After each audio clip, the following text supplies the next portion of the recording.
Lectura del libro de Judith. El sumo sacerdote Joyaquín, con el consejo de ancianos de Israel y los habitantes de Jerusalén, vinieron a contemplar los bienes que el Señor había hecho a Israel y a ver y saludar a Judith. Llegando a su presencia, todos a una voz la bendijeron diciendo: Tú eres la exaltación de Jerusalén, tú el gran orgullo de Israel, tú la suprema gloria de nuestra raza. Al hacer todo esto por tu mano, has procurado la dicha de Israel, y Dios se ha complacido en lo que has hecho. Bendita seas del Señor omnipotente por los siglos infinitos. Y todo el pueblo respondió: Amén. Cantaré a mi Dios un cantar nuevo. Tú eres grande, Señor, eres glorioso, admirable en poder e insuperable. Sirvante a ti las criaturas todas, pues hablaste tú y fueron hechas. Enviaste tu espíritu y las hizo, y nadie puede resistir su voz. Palabra de Dios, te alabamos, Señor. El Señor tenga misericordia de su pueblo. El Señor tenga misericordia de su pueblo. Engrandece mi alma al Señor, y mi espíritu se alegre en Dios mi Salvador, porque ha puesto los ojos en la humildad de su esclava. El Señor tenga misericordia de su pueblo, y su misericordia alcanza de generación en generación a los que le temen. Desplegó la fuerza de su brazo. El Señor tenga misericordia de su pueblo. Derribó a los potentados de sus tronos y exaltó a los humildes. A los hambrientos los colmó de bienes y despidió a los ricos sin nada. El Señor tenga misericordia de su pueblo.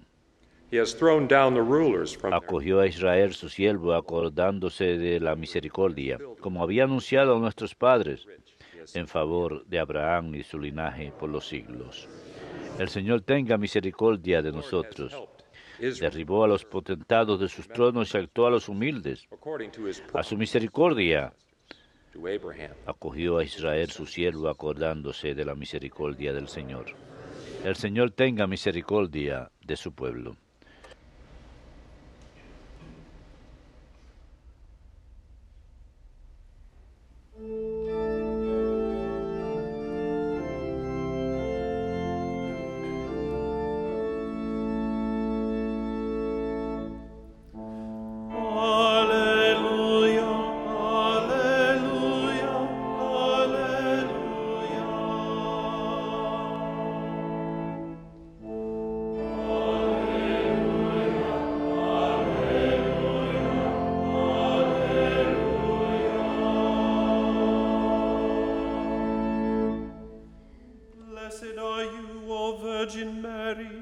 Bendita eres, Santa Virgen María, por haber creído firmemente que las promesas del Señor se cumplirían.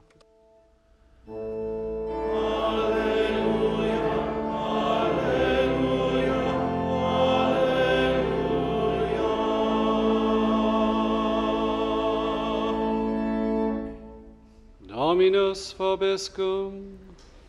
Et cum spiritu tuo. Lectio Sancti Evangelii secundum Johannem. Gloria a tibi, Domine.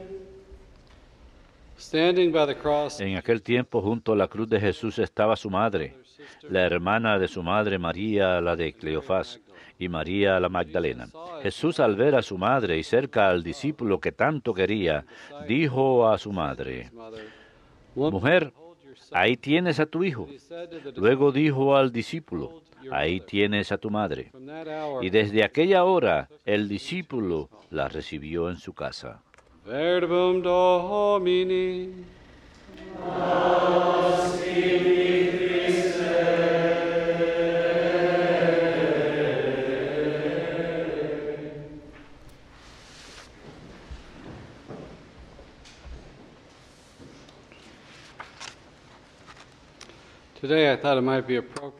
Hoy pensé que sería apropiado celebrar una misa emotiva en honor de Nuestra Señora en este día sábado. Pues mañana es Nuestra Señora del Rosario, pero por supuesto no lo celebramos día domingo. Tenemos la solemnidad de la misa dominical. Así que escogí a Nuestra Señora de la Merced hoy para celebrar. Y por supuesto, después de la misa de hoy, rezaremos el rosario en honor del primer sábado. Así que me gustaría hablar acerca de la eficacia del poder del rosario. Pero esta fiesta tiene un título algo inusual. La gente pregunta, Nuestra Señora de la Merced, data al siglo XIII, cuando los moros habían invadido España y había un vigoroso tráfico de esclavos cristianos en todo el Imperio Otomano. Y también había encarcelamiento de católicos, persecución de los católicos en España en aquel entonces. Para presionarlos, sufrían prisión, tortura, los presionaban para que renuncien a la fe. Y la Santísima Virgen se apareció por separado, pero al mismo tiempo a San Pedro Nolasco,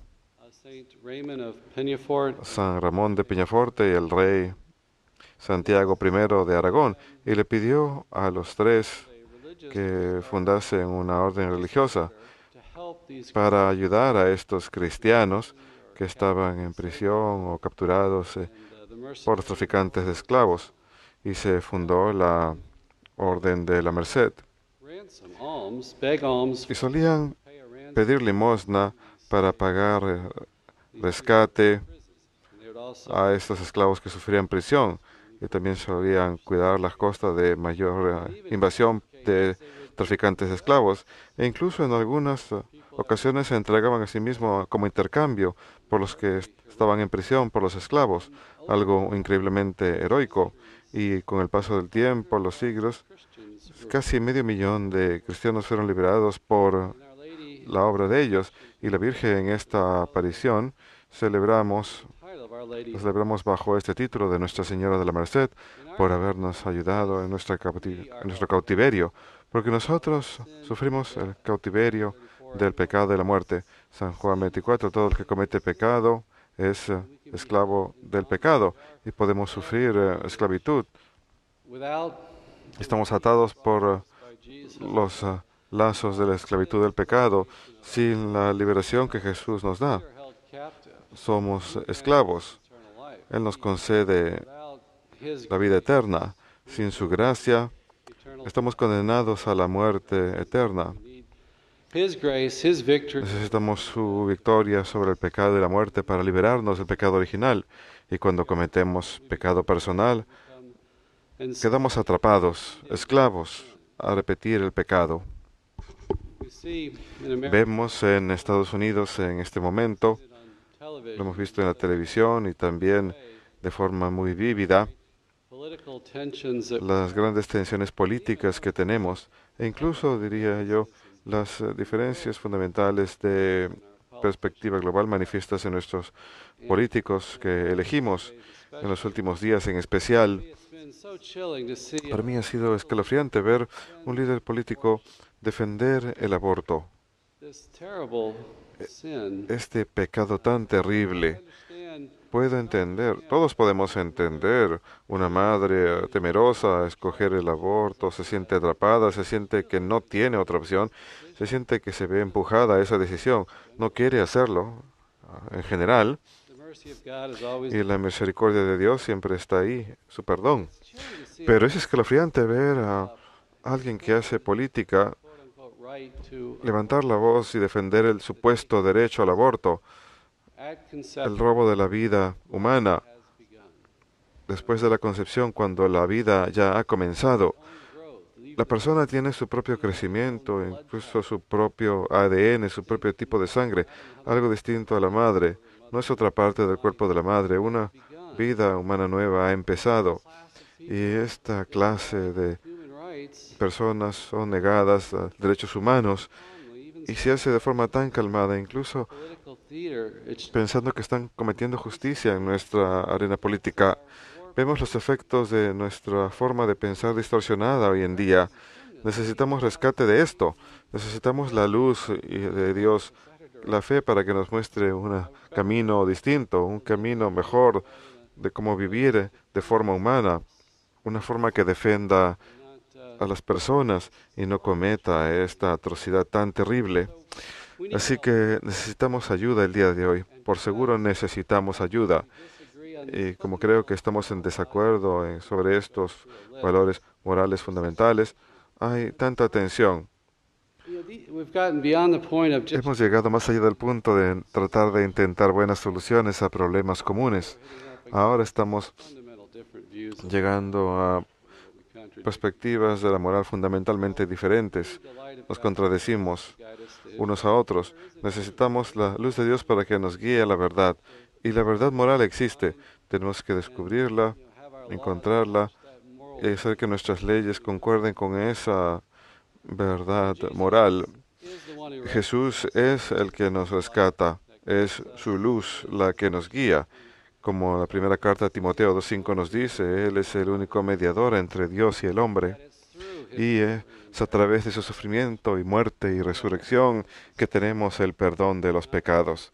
No a través de mis propios esfuerzos, no a través de mi propio pensamiento, sino es a través del rescate que Él nos da. Él paga el rescate. No es literalmente cierto, es una analogía, pero Él paga la deuda en cierto sentido. Él sufre por nosotros. Él carga sobre sus hombros el castigo que trae el pecado. Él carga con esa oscuridad en la cruz y ese sufrimiento para vencer el pecado. En el Gólgota, en el Calvario, Él aplasta la cabeza de la serpiente antigua que nos tienta, que nos ata, que nos ha tenido en cautiverio. Y en cierto sentido nos convertimos en su propiedad ahí.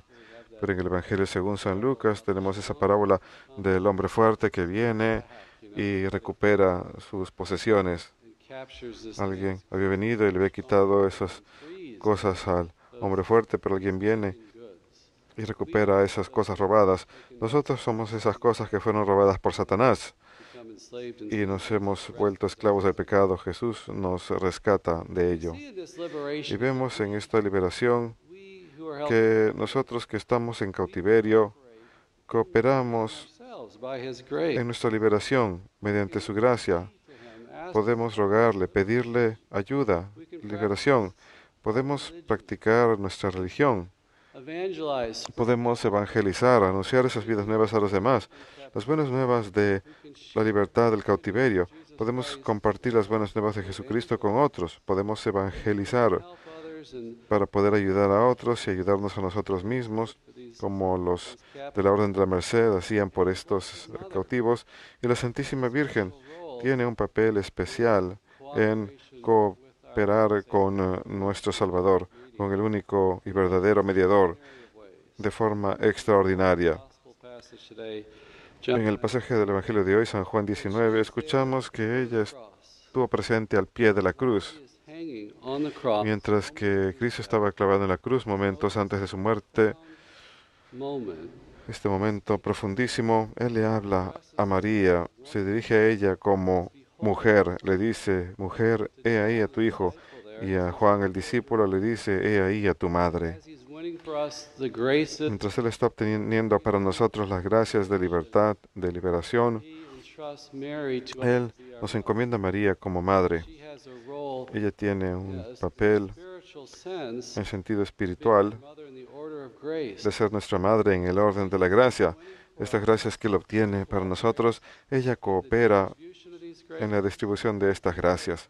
Como madre, fomenta la vida en cada una de nuestras almas.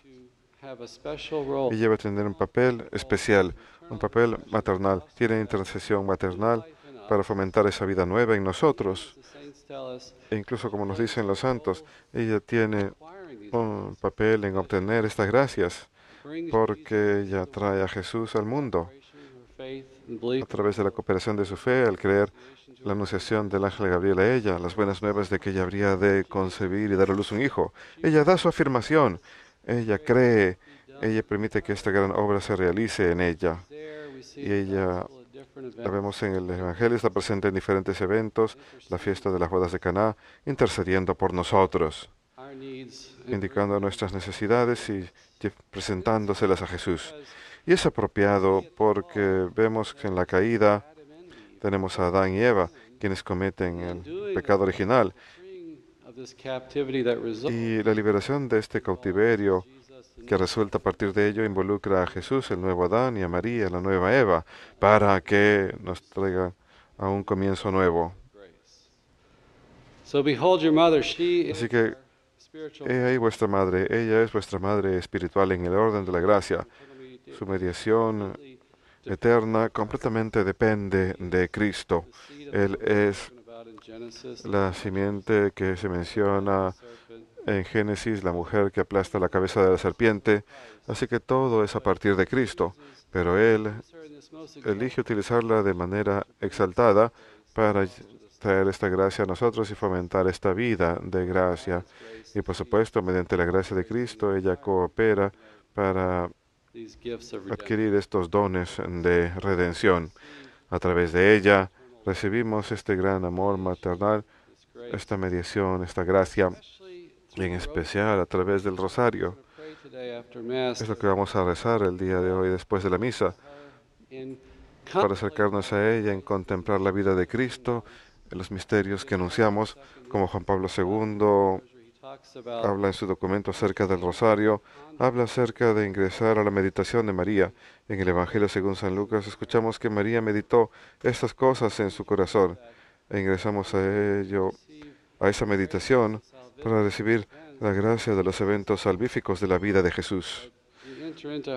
Ingresamos al corazón de la Virgen cuando rezamos el rosario para recibir la gracia. Juan Pablo II diría que cuando rezamos el rosario recibimos la gracia como si fuese de las manos de nuestra Madre misma,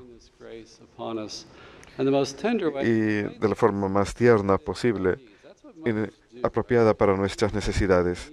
Eso es lo que hacen las madres. Atienden a las necesidades de sus hijos. Ve la necesidad de los hijos. Y ella hará eso por nosotros cuando rezamos el rosario.